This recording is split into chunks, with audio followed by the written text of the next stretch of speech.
Hello crafty friends! In today's video, I'm going to be sharing all about my Punchy Junk Journals, aka I used to call them happy binders, but I think that maybe confused people as to what they were. So yes, these are Punchy Junk Journals, and they're a perfect journal method for beginners. So maybe you've been wanting to get into junk journaling and you don't know how, or you're like intimidated by what you're seeing on TikTok and Instagram. So I'm gonna flip through some of these for you and walk you through the creative process. It's really easy. All you need is a mini binder or a binder of any size and a hole punch and maybe a stapler if you really want to. This is a gateway craft for junk journals, and it's a perfect paper craft for beginners because just look how chunky this is. And you can get something this chunky in 30 minutes, and there's no sewing involved or complicated binding methods. I don't know if like you know this, but I'm kind of lazy. Maybe lazy is not the best word. Maybe it's more like I like instant gratification. So the easier and quicker I can get to the end result, the better. And all you need is a binder. I use these mini binders, which are A5 size with 3 rings. There are a lot of mini binders, A5 size binders that are 6 rings, so you might need to punch a little bit more. And then, you need a hole punch. You create a template, which is super easy, and then some glue and a stapler, maybe that's totally optional, and junky treasures. And then you just go crazy, go punch, punch, punch. And then you just stick it all on your binder, and you have a perfect punchy junk journal in no time. So this is my first Punchy Junk Journal, which I made in 2014, but back then I called it my Happy Binder, which is also a good name because it's full of things that bring you joy and happiness. But anywho, I started it because I had just gotten into pen pals and planners. This actually predates pocket letters, but basically I was getting so many beautiful things from my pen pals around the world at the time, and I didn't want to put their letters or their beautiful envelopes in a box and not see them again. So I got a mini binder from Target, which they still sell to this day. I always see them in the stationery section, office supply section. Yeah, and then I just started hole punching my letters and my envelopes and the art or the note cards that I would receive from also my friends and my family, so not just my pen pals. And I started hole punching them and collecting them in this mini binder. And as time went on, I made this more of a journal, so you might see some diary-like entries or journal prompts. I have leftover wrapping paper in here, business cards, scraps from paper craft projects, pieces of my favorite scrapbook paper at the time. Most of the stuff in here is from my pen pals or from friends and family, like sending thank you cards or birthday cards.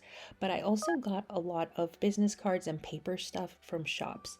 And my biggest tip is to go to a historic place near you. So back in 2014, we used to go to Old Town San Diego all the time.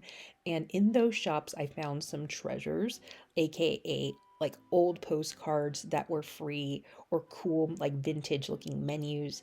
I have an upcoming video where I'm going to show you how I do this and where to look because there's this really cool historic town near me, and I'm going to go hunting for junk journal treasures for my next Punchy Junk Journal.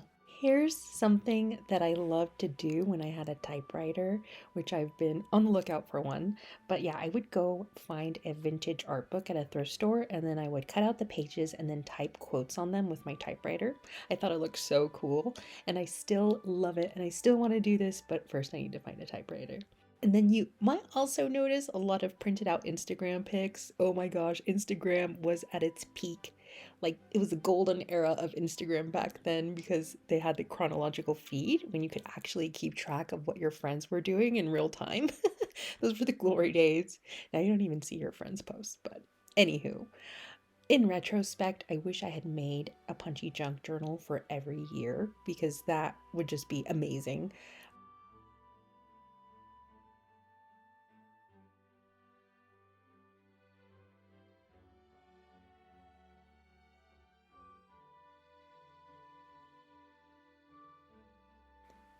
This next Punchy Junk Journal is things from my UK era and also from when I first moved back to the US. And this one you might notice rocks your retinas a little bit more than the last Punchy Junk Journal. And that's because I really figured out how to make this more visually stimulating with different layers, making sure there was lots of texture and color. And I have a tutorial for this particular junk journal from, I want to say, 2022. I will add a video card in case you want to see how this particular Punchy Junk Journal came together. I don't know if it's a start to finish, but I did do quite a bit in there, I believe.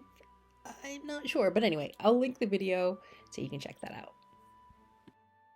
I added some like pull-out cards that aren't hole punched in here, and that's totally allowed too. You can paper clip things in your Punchy Junk Journal in case you have something like a special photo or like a special art piece that you don't want to hole punch. And in that tutorial video that I mentioned a little bit ago, I have a lot of tips on how to add really treasured items that you don't want to hole punch or staple or ruin in any way. And so I share how to do that in that video.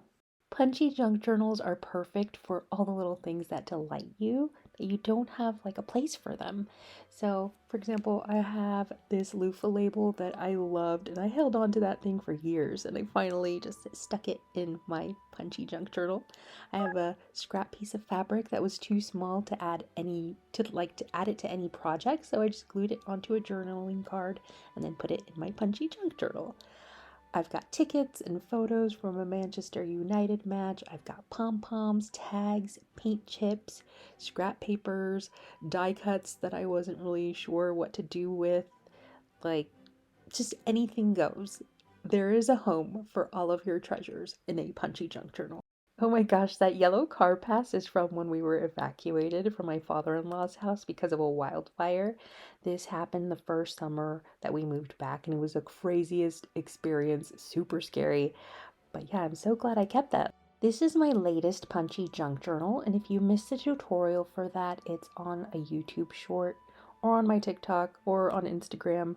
I will try to link that here for you.